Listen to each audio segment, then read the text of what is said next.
or conventional landing gear, the two main wheels are located ahead from center gravity,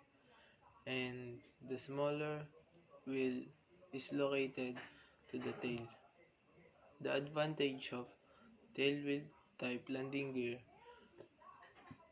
is have a long propeller, it lands at lower speed, and the disadvantage of tailwheel type landing gear is ground looping, poor visibility taxi because it is inclined, and the top the tipping over it is into nose.